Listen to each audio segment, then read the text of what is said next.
Chers internautes, je vous salue dans le précieux nom de notre Seigneur et Sauveur Jésus-Christ. Aujourd'hui, nous allons considérer la parole de Dieu dans Apocalypse, chapitre 21, versets 1 à 5. Et je fais la lecture. Puis je vis un nouveau ciel et une nouvelle terre, car le premier ciel et la première terre avaient disparu, et la mer n'était plus. Et je vis descendre du ciel, d'auprès de Dieu, la ville sainte, la nouvelle Jérusalem, préparée comme une épouse qui s'est parée pour son époux. Et j'entendis du trône une forte voix qui disait: voici le tabernacle de Dieu avec les hommes. Il habitera avec eux et ils seront son peuple. Et Dieu lui-même sera avec eux. Il essuiera toute l'âme de leurs yeux. Et la mort ne sera plus. Et il n'y aura plus ni deuil, ni cri, ni douleur, car les premières choses ont disparu. Et celui qui est assis sur le trône dit: voici, je fais toutes choses nouvelles. Et il dit: écris, car ces paroles sont certaines et véritables. Parole du Seigneur.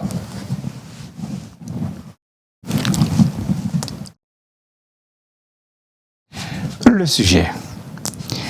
Quelles sont les bénédictions dont nous jouirons au ciel? Quelles sont les bénédictions dont nous jouirons au ciel? Un sous-titre: un nouveau ciel et une nouvelle terre.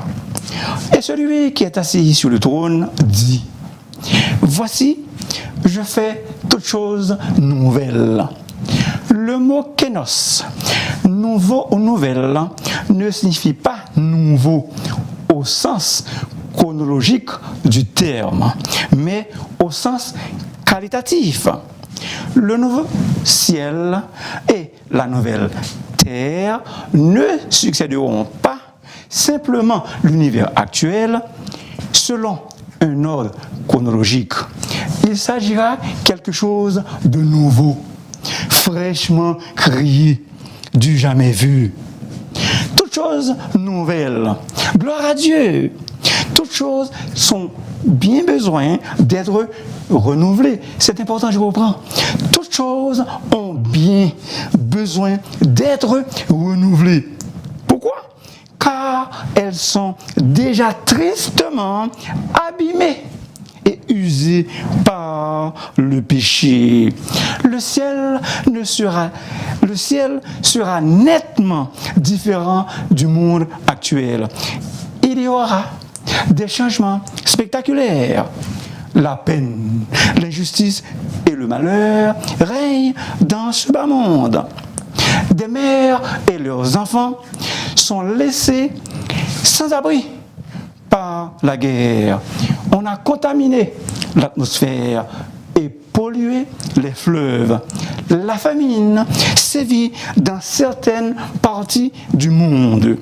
Le crime a pris des proportions alarmantes.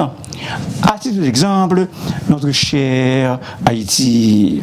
Mais un jour viendra où tout cela se transformera. La vie sera supérieure de notre demeure éternelle. Nous serons pour toujours délivrés de tout mal et de tout fardeau qui accable le monde d'aujourd'hui. Notre système solaire sera purifié et remplacé par un nouveau ciel et une nouvelle terre. Vous connaissez le cantique? Peut-être. Sans Jésus, mon ciel est voilé. Sans lui, tout pour moi semble noir. Avec ce Sauveur bien-aimé, je veux demeurer constamment. Il change l'hiver en été. L'automne est un nouveau printemps. Mon cher ami, n'aimerais-tu pas demeurer constamment avec Jésus, le Sauveur bien-aimé? Si c'est ton ardent désir, tu dois l'accepter comme ton Sauveur et Seigneur personnel. Certes, il y aura des changements radicaux dans cette nouvelle création. Un jour, les chrétiens sauvés par Jésus vivront dans un endroit bien meilleur que là où nous sommes présentement. Au verset 4 et d'autres, j'aimerais regarder avec vous 7 merveilleuses bénédictions qui nous attendent là-haut. N'oubliez pas le sujet. Quelles sont les bénédictions dont nous jouirons au ciel? La première, il essuiera toute l'âme de leurs yeux. Oui, nous parviendrons à ce stade si nous sommes croyants. Plus de larmes. Notre vie sur cette terre est pleine de tragédies, de chagrins, de souffrances et de problèmes de toutes sortes. Et tout cela nous fait pleurer. Mais dans le ciel, il ne sera plus question de pleurer. Dieu essuiera toutes larmes de leurs yeux. Cela ne veut pas dire que des larmes existeront au ciel. C'est le contraire. C'est l'absence totale de toutes larmes. Il n'y aura pas de larmes causées par la méchanceté, la perte de notre chair. Plus de larmes. Plus de larmes causées par quoi que ce soit d'autre. Ce monde est une vallée de larmes. Mais la bonne nouvelle, c'est que dans le ciel, toutes nos larmes seront séchées et nous serons consolés à jamais. Le verset 2 concerne les noces de l'agneau. Charles Spurgeon, le prince des prédicateurs, a dit « Ces noces sont un monument de plaisir sans borne, où les larmes n'auront aucune place. » Deuxième bénédiction, la mort ne sera plus. À cause de la désobéissance de nos premiers parents, la mort est entrée dans le monde. Elle est un terrible ennemi. La mort frappe tous les peuples, toutes les races de la terre. Mais dans le ciel, la mort ne sera plus. Le ciel, c'est la vie. Donc, la mort n'y existe pas. Le ciel, c'est la vie.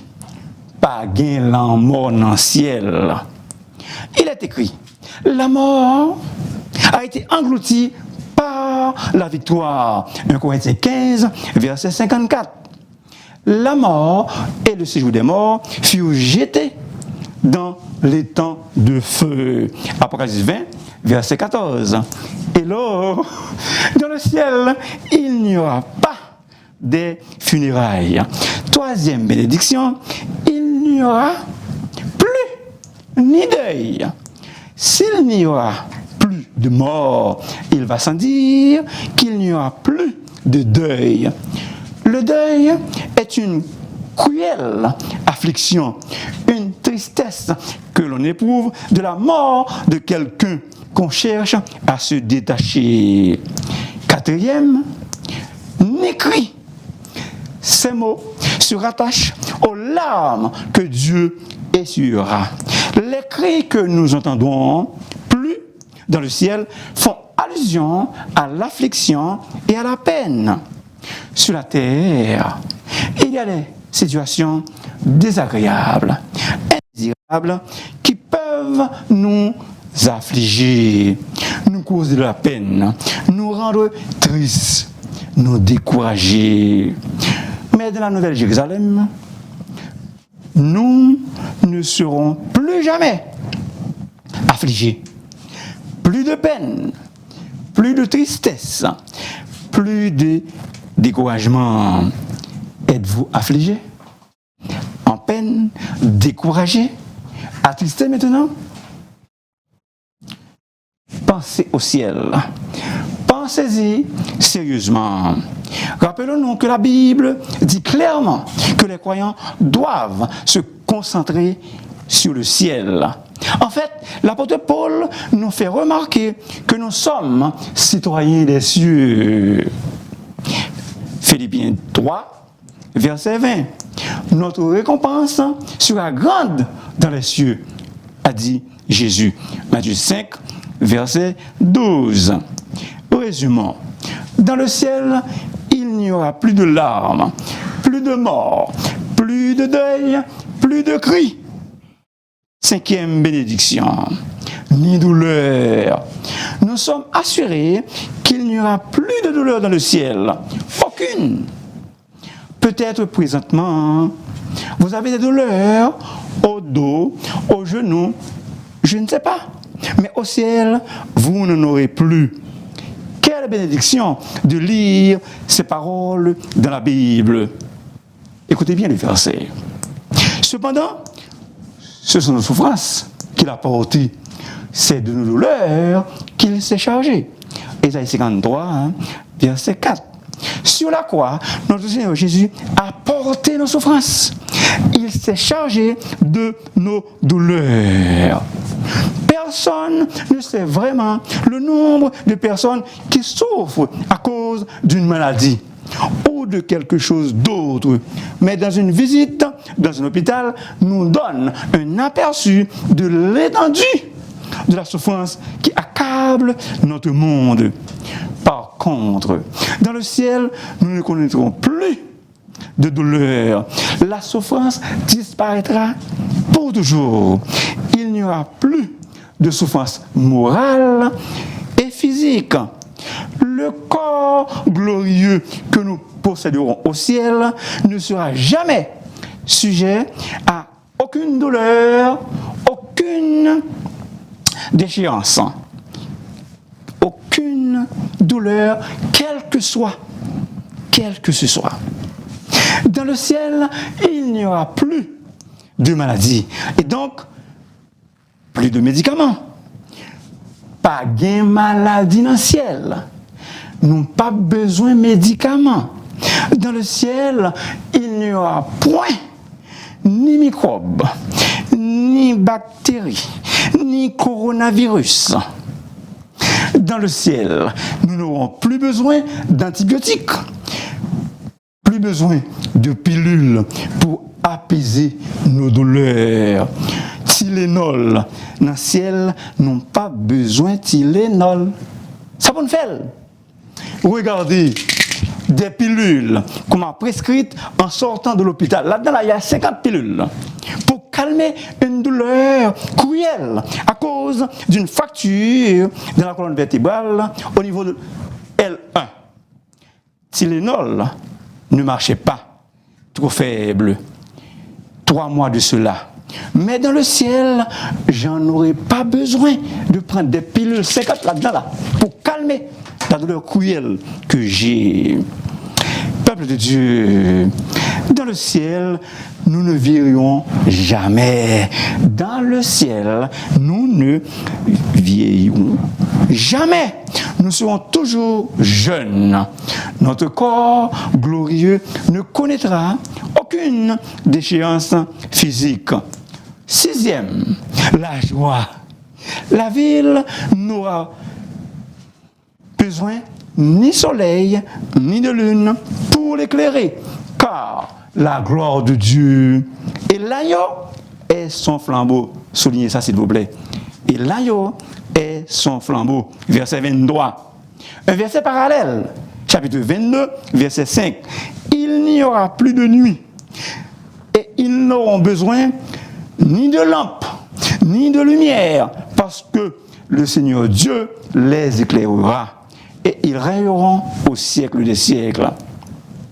D'abord, nous disons donc que dans ce nouveau ciel et cette nouvelle terre, de cette nouvelle ville sainte dont la capitale est Jérusalem, ou si vous voulez, la Nouvelle Jérusalem, il n'y aura aucune facture d'électricité à payer.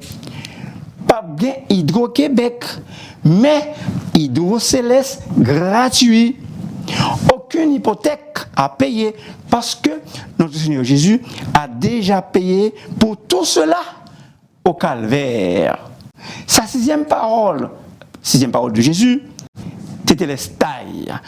Tout est accompli, tout est fini, tout est entièrement fini. Jean 19, verset 30.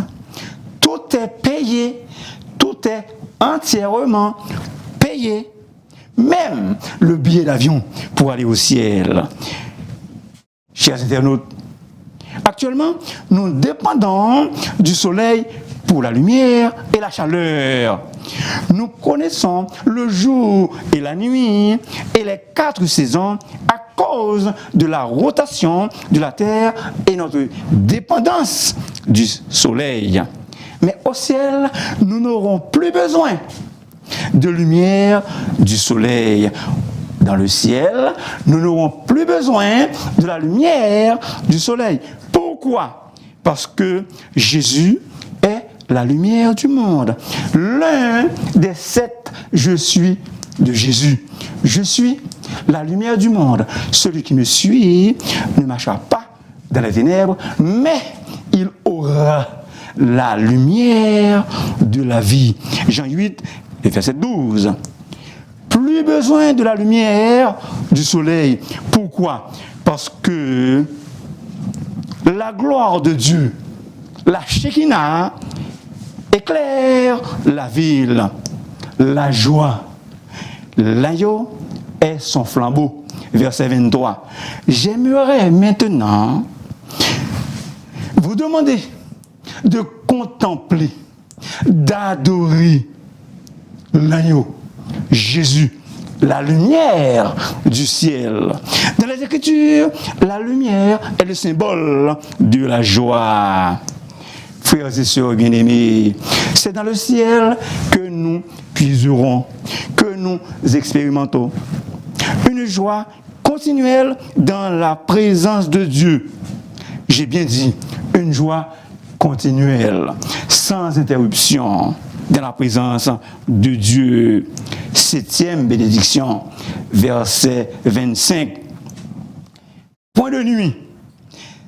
Ces portes ne se fermeront point le jour, car il n'y aura point de nuit. Sécurité, sécurité. Dans l'Antiquité, à la tombée de la nuit, on fermait les portes des villes afin d'empêcher des envahisseurs, des bandits à cravate, des criminels et d'autres individus dangereux d'y entrer. Tous les méchants sont exclus du royaume de Dieu. Le verset 8. Le fait qu'il n'y aura point de nuit dans l'éternité et que les portes de la Nouvelle Jérusalem ne se fermeront point, cela indique qu'elle sera, la ville, en pleine sécurité. Peuple de Dieu, dans le ciel, c'est dans le ciel, c'est dans le ciel que nous serons vraiment en parfaite sécurité. D'autres bénédictions, dans le ciel, il n'y aura plus de pleurs, plus de peur, plus de crainte, plus d'angoisse. Dans le ciel, là, pas gain qui est cassé. Dans le ciel, là, pas gain qui est cassé. Plus de stress, plus de chagrin, plus de mauvaises nouvelles venant d'Haïti. Pas de travail, pas de tribulation dans le ciel. Le ciel est un lieu où nous vivrons pour toujours dans la paix la plus profonde. Les gens en enfer seront malheureux, mais ceux et celles qui seront au ciel seront bienheureux. Dans le ciel, les chrétiens jouiront toujours d'une vie de bonheur et de satisfaction sans fin. Dans le ciel, vivons avec Jésus dans le ciel. C'est là le bonheur éternel. Chers frères et sœurs, prenez courage, car nous avançons avec hâte vers une vie plus glorieuse. Attention, attention, ce n'est pas tout le monde qui va jouir les bénédictions déjà mentionnées. Il n'entrera chez elle rien de souillé, ni personne qui se livre à l'abomination et au mensonge. Il n'entrera que ceux qui sont écrits dans le livre de la vie de l'agneau. Verset 27. Il n'y aura plus de péché au ciel. Le ciel, il est caractérisé par la sainteté parfaite. Maintenant, est-ce que nous vivons dans le péché? Est-ce que notre nom est écrit dans le livre de vie de l'agneau? Prépare-toi à la rencontre de ton Dieu. Amos 4, verset 12. Frères et sœurs bien-aimés, préparons-nous pour aller au ciel. Pourquoi? Parce que le ciel est une place préparée pour un peuple préparé. Jean 14, verset 1 à 3. Que votre cœur ne se double point. Croyez en Dieu et croyez aussi en moi. Il y a plusieurs demeures dans la maison de mon Père. Si cela n'était pas, je vous l'aurais dit, je vais vous préparer une place, la parole de Jésus. Et lorsque je m'en suis regardé, je reviendrai, je vous prendrai avec moi, afin que là où je suis, vous y soyez aussi. Un autre verset. Je vis descendre du ciel d'auprès de Dieu la ville sainte, la nouvelle Jérusalem, préparée comme une épouse qui s'est parée pour son époux. Apocalypse 21, verset 2. Sommes-nous prêts pour aller au ciel? Sommes-nous prêts pour aller au ciel? Merci beaucoup de m'avoir écouté. S'il vous plaît, n'oubliez pas de vous abonner, car la Voix des serviteurs est votre émission. Et si vous voulez me parler, vous pouvez m'appeler dans le 514 571 2196. Rendez-vous au ciel pour jouir les bénédictions. Que Dieu vous bénisse. Que Dieu vous bénisse. Il n'y a qu'un